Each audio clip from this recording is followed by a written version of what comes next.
I'm Liz Faublis, and this is Currents. After his Latin American trip, the Pope is back home. Plus, who are those Catholics next door? We'll find out. And an academy in Midwood gives students and parents a reason to believe. The parents are always telling me I feel happy and safe, knowing that my child is coming to a nice, warm, welcoming environment.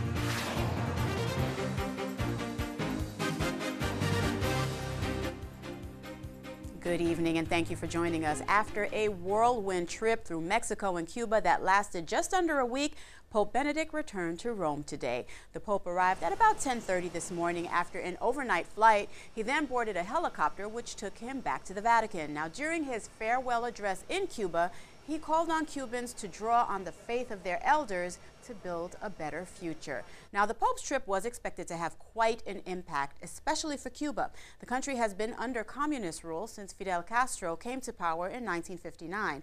I had a chance to talk about the significance of the Pope's trip earlier this week during our live coverage of papal events with David Gibson. He's national reporter for Religion News Service, and Monsignor Otto Garcia, a priest of the Diocese of Brooklyn and a native of Cuba. Cuba's vice president today declaring no political reforms in the country. Now, as far as the Pope is concerned, once again, he's not there for political reasons. However, can you have this spiritual evolution without political reform in the region? No, you really can't. I mean, the Pope knows this. His message, his spiritual, religious message is going to have political ramifications. When you talk about religious freedom, when you talk about liberty, libertad, in this context, that has a political resonance and a political ramification, and the government knows that.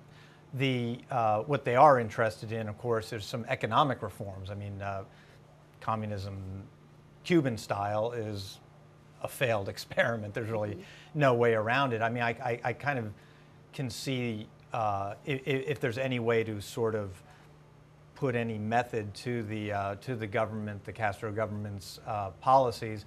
I think I could see them wanting to move towards maybe a Chinese kind of model, where they would have some economic liberalization, but they don't want to allow for any political reforms, any political freedoms.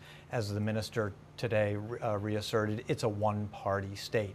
They want to keep that. Pope Benedict and the Cuban church there and the Cuban leadership want some more room, some more political room, so that there's some religious freedom. But again, that's going to necessitate some political reform down the road. Now, they don't want to dismantle the political reform, as you said, David, but there were some nuggets of an olive branch, however you want to take it, during his opening speech, where the president did say that he would like to see a close relationship with the Holy See in Cuba, and that the government and Catholic Church, in his opinion, still do have good relations, and he guarantees full religious freedoms. How much of that was just a little bit of posturing, just a nice way to welcome our Holy Father to the region, and how much of that holds a little bit of truth?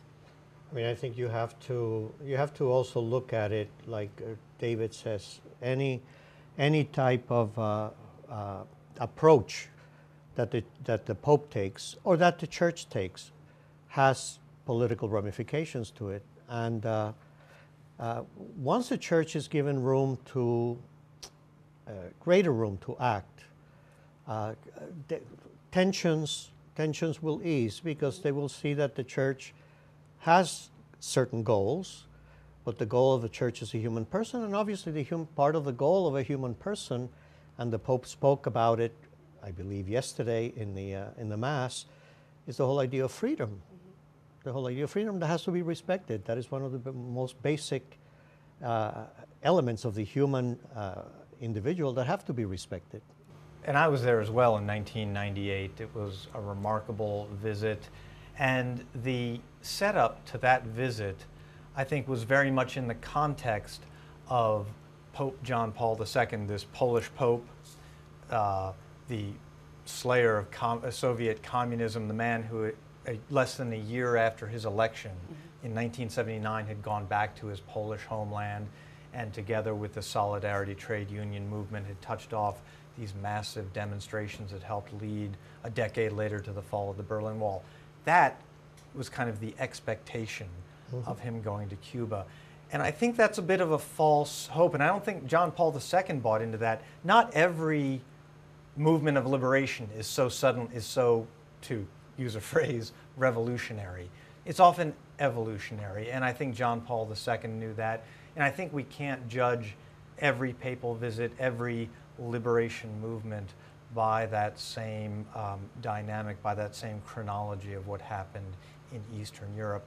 It's going to be a little bit different in Cuba, but there has been progress, and the Church keeps pressing those same messages that John Paul preached in Poland in 1979, that Benedict XVI is preaching today in 2012 in Cuba.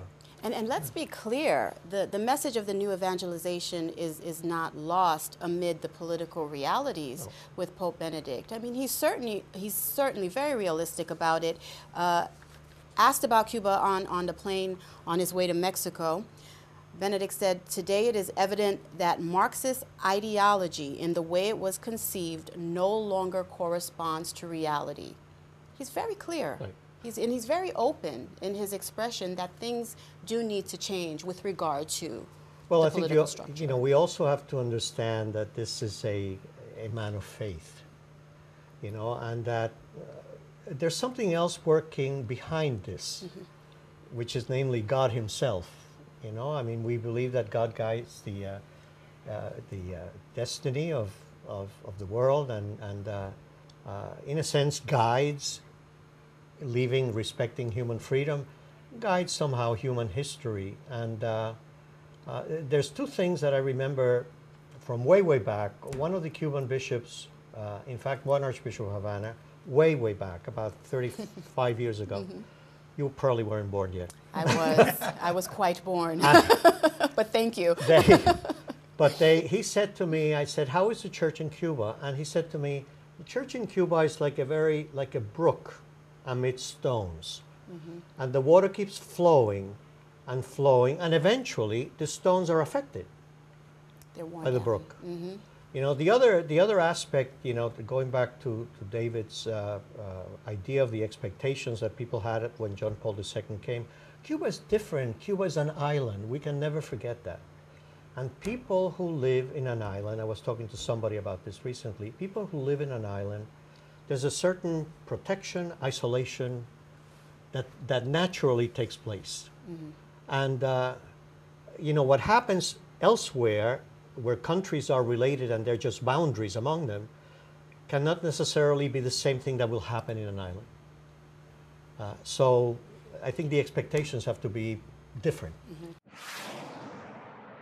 And yesterday, Pope Benedict met with former Cuban President Fidel Castro. We'll tell you what they talked about and bring you the rest of the day's headlines next.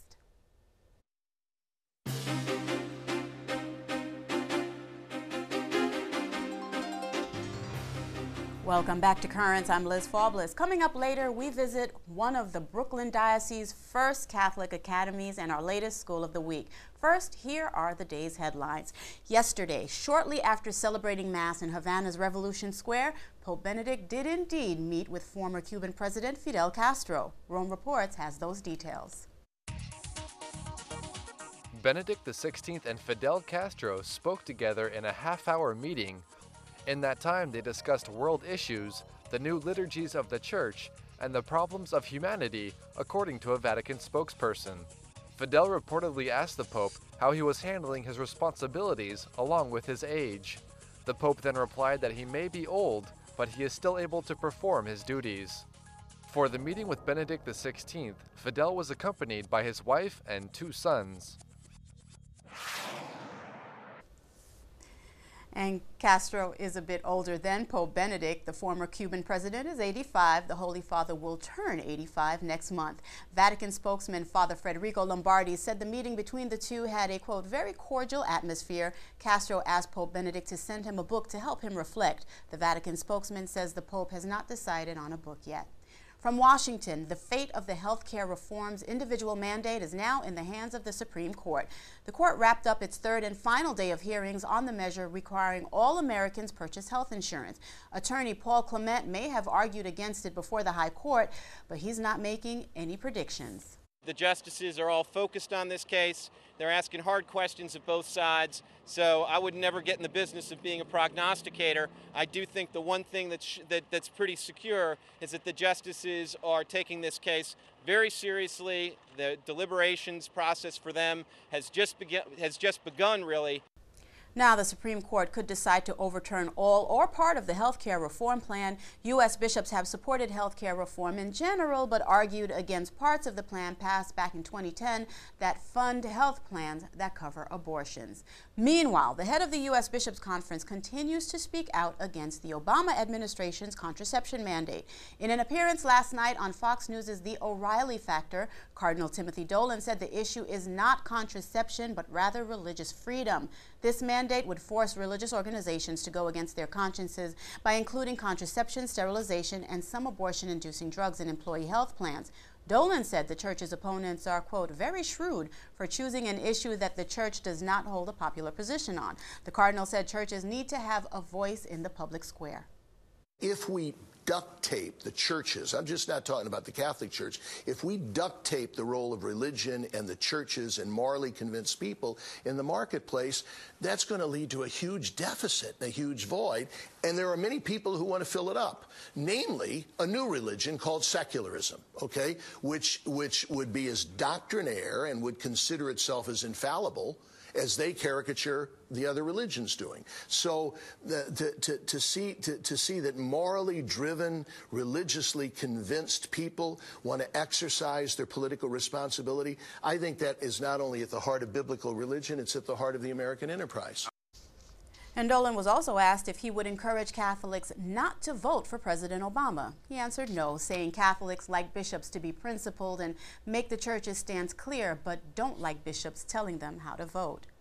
A woman who was once found guilty of murdering her 5 children wants to be let out of the mental hospital where she spent the last 11 years in order to attend church. Andrea Yates was found guilty of drowning her 2 children back in 2002. That verdict was later overturned, and in a second trial, she was found not guilty by reason of insanity.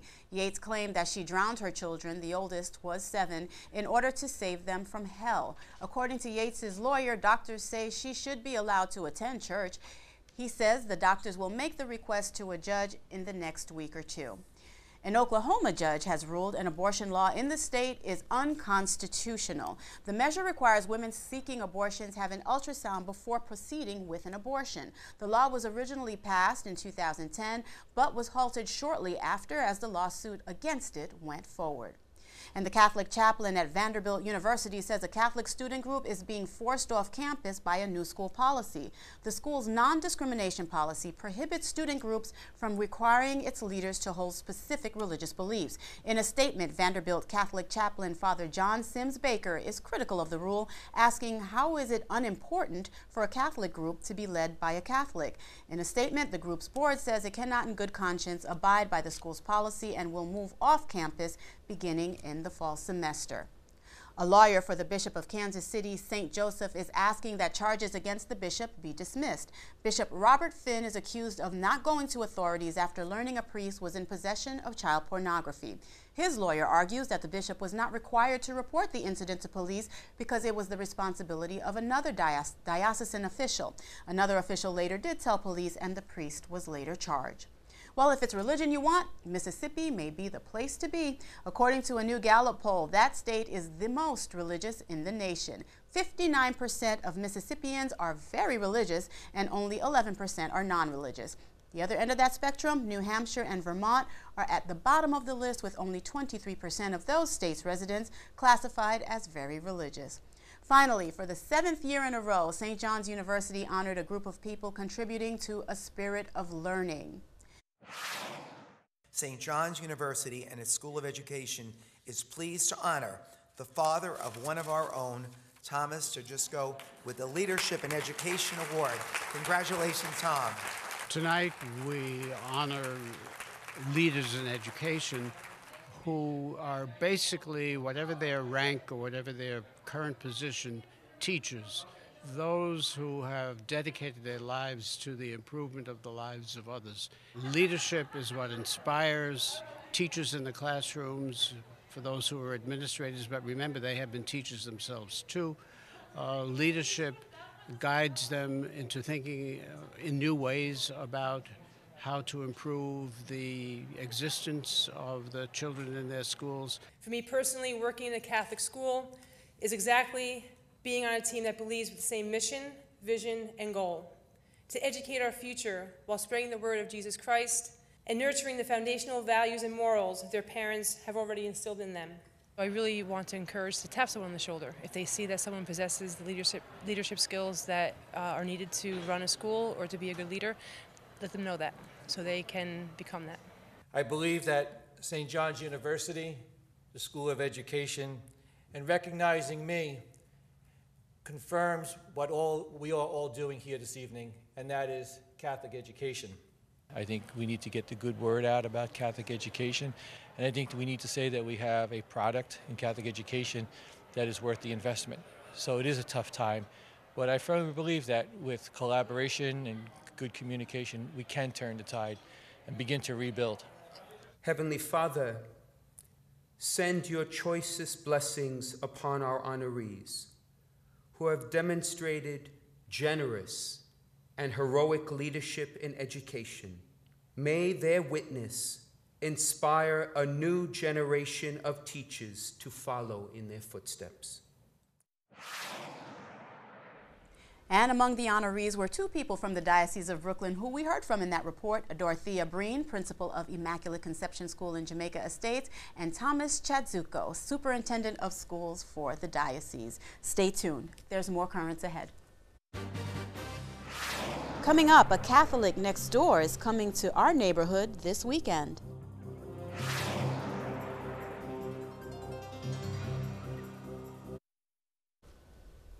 Welcome back. This weekend at Holy Trinity High School in Hicksville, the 4th annual Long Island Catholic Men's Conference will take place. This year's theme, Belong More Deeply. The day will begin with Mass celebrated by Rockville Center Bishop William Murphy. Among the speakers, Greg Willits, co-host along with his wife Jennifer of the radio show The Catholics Next Door. The husband and wife team have also written a new book also titled The Catholics Next Door. Greg Willits will be the keynote speaker at the Long Island Catholic Men's Conference. I had a chance to talk with him by phone earlier today.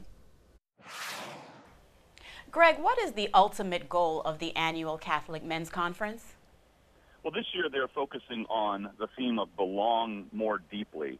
And the approach that I'm going to take is, well, how do we belong more deeply? I think the answer is right there in what the Holy Father has been talking about, what the bishops are preparing for this October, which is a greater focus on the new evangelization. And if we are to belong more deeply to God, how do we go about doing that? With the new evangelization, it's pretty simple. We need to know our faith more effectively. We need to live it more fully, and we need to share it with other people in every circumstance of our lives. And Greg, you know what I've been thinking? At a time where our faith especially venerates the role of our Blessed Mother, it's easy to not fully recognize the importance of the man who stood by her through some extremely challenging faith-testing times. The role of Joseph, somewhat underplayed. Is that reflective of what we see in the role of our Catholic men today? I think we should see more of a reflection of St. Joseph in Catholic men, including for myself. St. Joseph is one of those intimidating heroes to me. I for years have asked for the guidance of the Holy Spirit to help me have a better understanding of St. Joseph, because I look at what he did, I think, my goodness, how could I ever possibly have the amount of faith and courage that he did? But really, that is what I should be, as a husband and as a father, striving for. And so I think for people like me, for other men who sometimes feel like, well, I'm trying to do the best I could, well, we can look to St. Joseph and not be intimidated, but look to him as a role model, as our own spiritual father, so that we can be better men in today's world. I agree. He is an extremely significant role model. And you've mentioned now that the theme this year is Belong More Deeply. What inspired that, and when did you realize this was the appropriate theme? Well, the theme was brought about as a result of a letter that was put out by the bishop. And the idea of belonging more deeply and looking at it, it was actually came out in Advent of 2010. And so this has been cultivating for a while, this idea within the diocese for belonging more deeply to our Lord. And following the lead of the bishop, it made sense to make that be the theme of this year's conference for the Catholic Men's Ministry. Now, the National Fellowship of Catholic Men newsletter has as its banner, every diocese needs a robust Catholic men's ministry, every parish needs an active men's group, every man needs a group to belong to. Now, besides the conference, how do you get that word out? It's a tough thing. It is very difficult to find other men who are willing to step outside of their comfort zones. And I think a lot of times we need to be looking at small groups, be looking for that friend and have the courage to sort of put aside the manly facade that the secular world wants us to take on, which is that we don't have feelings, that we don't have a spiritual need, but instead look for other men to pray with and to grow spiritually with. And by supporting each other in that realm, we're all going to grow stronger, and we can branch out in other ways outside of these small groups to larger things like this men's conference this weekend. Now, I took a look at past conference themes. A couple of years ago, it was as iron sharpens iron, one man sharpens another, which is Proverbs 27:17. Last year, it was come follow me and I will make you fishers of men, which is Matthew 4:19. Powerful messages. Why do you think we have seen the role of our men in our ministries lose some steam?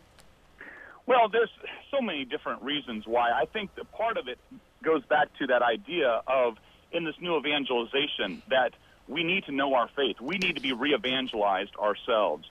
And in our culture of the past 40 years, we have been growing up, and for me, growing up in the 70s and 80s, in a very secularized culture that has minimized the importance of men. You look at sitcoms on TV, whenever a father is portrayed, he is the dolt. He is the joke. He's not a leader in any sort of circumstances. And instead, he's the butt of jokes. And our society has sort of cultivated that. And now you have men suffering from pornography addiction and other sorts of problems. We are being minimized as men, and our role as men, it's almost like it's a bad thing to be a real man, to be a man who stands up for what is right. And that's hopefully what we're going to change. And Greg, you co-authored a book with your wife, The Catholics Next Door, Adventures in Imperfect Living, where you share your personal faith journey and adventures in family life, which I find to be such a realistic premise because I can say from my own experience, imperfect pretty much sums up my days trying to manage a hectic life while staying grounded in the faith. When is the book out and what inspired it? The book comes out April 3rd, Tuesday, and very much looking forward to it. My wife and I have been very blessed to work together in several ministries, including our radio ministry on the Catholic channel on Sirius XM 129. And our program is also called The Catholics Next Door. The idea of living out our faith. We're not perfect, but we should be striving for perfection. And along that way, we're going to be learning more about our faith, and it's the constant challenge, the constant clarion call to have that desire to learn more about our faith. For too many years, both my wife and I were happy with being stagnant. We were happy with, well, this is good enough. This is as much as we have to be in terms of our Catholicism. That challenge to push us forward, though, has brought more joy to our lives individually, as a married couple, as parents, and as friends to others. And it is by striving to go along that journey, overcoming our perfections so that we might be perfect like our Father in heaven is perfect, that we learn to overcome the difficulties in life and to conquer sin along the way. All right, Greg, thank you. That is the perfect last word. Thank you so much. We wish you much luck with the conference and with the book. Liz, thanks so much for the opportunity to be here today. You're very welcome. Stay tuned. There's more currents ahead. Need a reason to believe in Catholic education? An academy in Midwood has the answers. We just worked to our full potentials. We worked extremely hard. We took our mission statement and we made it a mission prayer.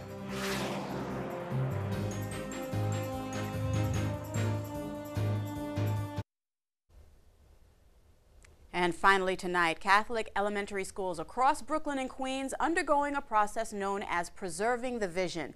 Eventually, all those schools will adopt the academy model. The goal for each school to be independent of parishes and financially self-sufficient. Now, for many schools, it's a new way of doing things, and if they have any uncertainty, they should look no further than a school that was one of the first academies in the diocese, Midwood Catholic Academy. It's our latest School of the Week.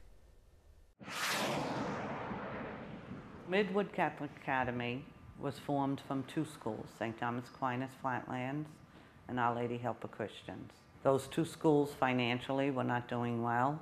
They came together and they formed Midwood Catholic Academy. I never thought that we'd get through that first year. Parents had a hard time adjusting to the new academy. Children had a hard time adjusting. We were no longer St. Thomas Aquinas. We were no longer Our Lady Helper Christians. I have worked in other schools. I was very nervous about coming because I didn't know what to expect. I had been in one school for many years and then it closed. People did not understand the academy. They did not understand that there were no longer priests in charge of the schools, that we have a lay board.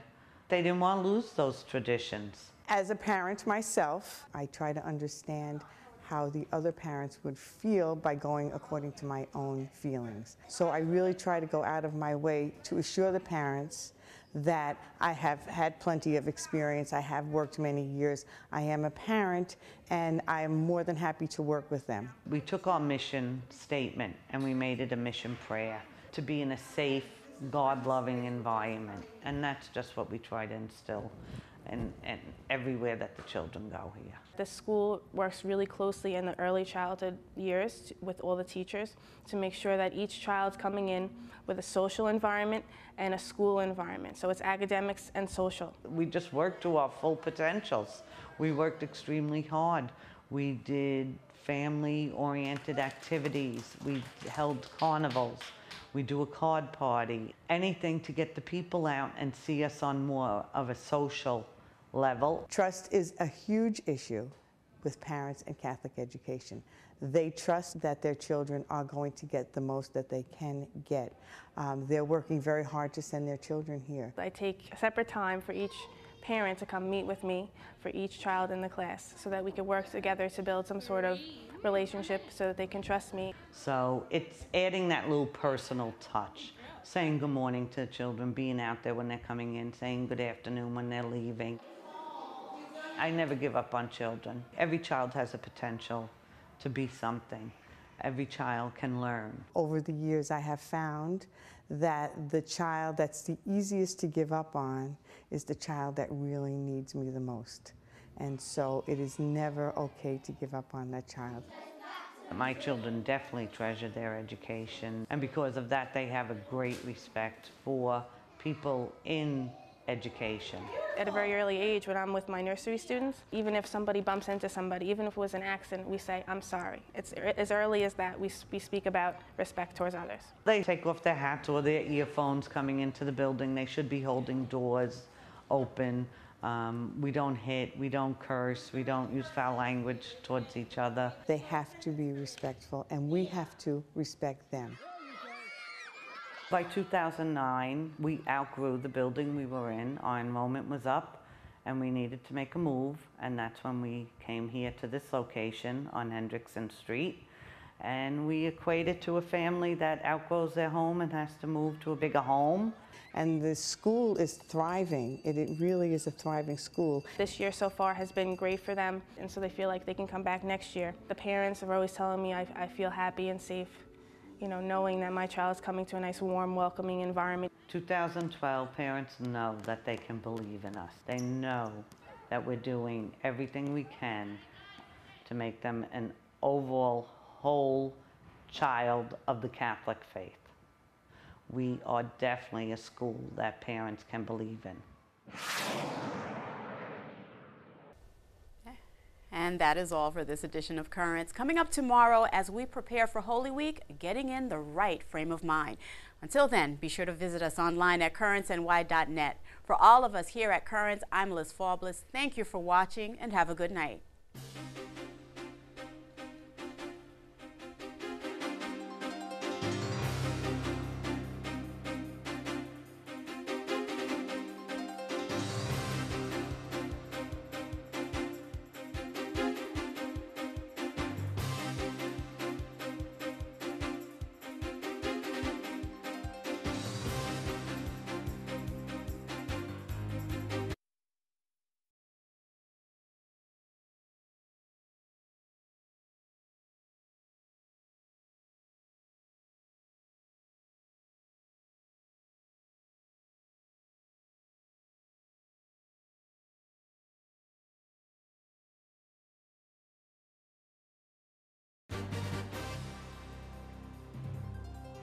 I'm Liz Faublis. Tonight on Currents, as we head into Holy Week, some advice to get in the right frame of mind. We'll talk about it with Bishop DeMarcio and head to a local parish for more.